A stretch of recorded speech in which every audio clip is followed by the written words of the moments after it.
സഹ്യപർവ്വത നിരകളുടെ വന്യമായ സൗന്ദര്യവും ഐതിഹ്യങ്ങൾ ഉറങ്ങുന്നതുമായ കുന്നത്തൂർ പാടിയിൽ മുത്തപ്പ ദർശനത്തിനായി ഭക്തജനത്തിരക്ക്. ഭക്തിയുടെയും പരിസ്ഥിതി സൗഹൃദത്തിന്റെയും ഉത്തമ ഉദാഹരണമായി മാറുകയാണ് പ്രകൃതിയോട് ഇഴുകിച്ചേർന്ന് ആഡംബരങ്ങളില്ലാതെ നടക്കുന്ന കുന്നത്തൂർ പാടി മുത്തപ്പൻ മടപ്പുര മഹോത്സവം. മറ്റ് ക്ഷേത്രങ്ങളിൽ നിന്നും മടപ്പുരകളിൽ നിന്നും വ്യത്യസ്തമായി കൽവിളക്കുകളും ഓലമേഞ്ഞ പന്തലുകളും കാടിന്റെ തനിമയും നിലനിർത്തിക്കൊണ്ടാണ് കുന്നത്തൂർ പാടിയിലെ ഉത്സവ ചടങ്ങുകൾ നടക്കുന്നത്.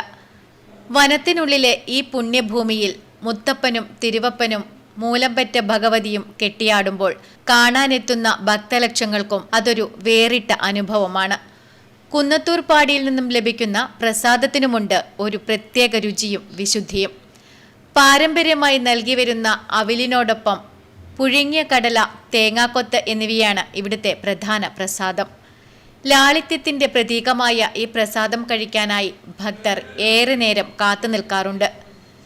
പ്ലാസ്റ്റിക്കിന്റെയോ മറ്റ് കൃത്രിമ വസ്തുക്കളുടെയോ അതിപ്രസരമില്ലാത്ത ഉത്സവമാണ് കുന്നത്തൂർ പാടിയിലേത്.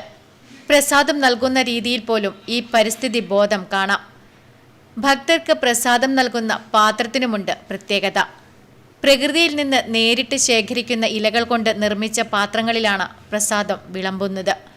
ഉപയോഗശേഷം ഉപേക്ഷിച്ചാലും ഈ ഇലകൾ മണ്ണിൽ അലിഞ്ഞു ചേരുന്നു എന്നത് പരിസ്ഥിതി ആഘാതം കുറയ്ക്കാൻ സഹായിക്കുന്നു.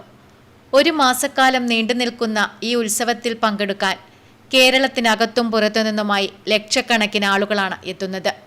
ജാതി മതഭേദമന്യേ എല്ലാവർക്കും ദർശനം നൽകുന്ന മുത്തപ്പന്റെ സന്നിധിയിൽ ഈ നാളുകളിൽ വൻ ജനത്തിരക്കാണ് അനുഭവപ്പെടുന്നത്. മുത്തപ്പൻ തന്റെ ചരിത്രപരമായ യാത്ര തുടങ്ങിയ ഇടം എന്ന നിലയിൽ ഭക്തർക്ക് കുന്നത്തൂർ പാടി അതീവ പ്രാധാന്യമുള്ള പുണ്യകേന്ദ്രമാണ്.